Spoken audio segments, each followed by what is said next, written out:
రీసెంట్గా జమ్మూ అండ్ కాశ్మీర్లోని పహల్గామ్ ఏరియాలో టెర్రరిస్ట్ అటాక్ జరిగింది. అటాక్ అయితే జరిగింది కానీ దీని వెనకాల ఉన్న రీజన్ మాత్రం స్టిల్ అన్నోన్ అన్నమాట. దీన్ని అర్థం చేసుకోవడం కోసం మనం టైం లైన్లో కొంచెం వెనక్కి వెళ్ళి కొన్ని డాట్స్ కరెక్ట్ చేద్దాం.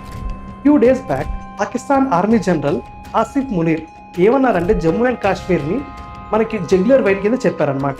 సో జగ్యులర్ వెయిన్ చాలా ఇంపార్టెంట్ పార్ట్ అని చెప్పుకోవచ్చు. అదేవిధంగా పాకిస్తాన్లో సోషల్ అన్రెస్ట్ అనేది పెరిగిపోయింది. వాళ్ళ యొక్క అటెన్షన్ డైవర్ట్ అవడం కోసం ఏదో ఒక టాపిక్ కావాలి, అదే Jammu and Kashmir. At the same time ఇండియాలో జేడీ వ్యాన్స్ గారు వచ్చారు.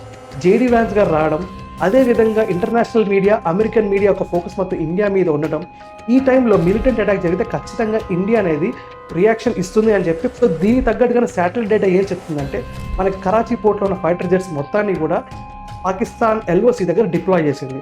So if any retaliation measures India ఏం తీసుకున్నా కూడా దాన్ని కౌంటర్ అటాక్ చేయడం కోసం పాకిస్తాన్ రెడీగా ఉందని చెప్పుకోవచ్చు అనమాట. So this has been all the pre plan thing. ఇది ఒక కంప్లీట్ ప్రీ ప్లాన్ మిలిటెంట్ అటాక్గా మనం చెప్పుకోవచ్చు.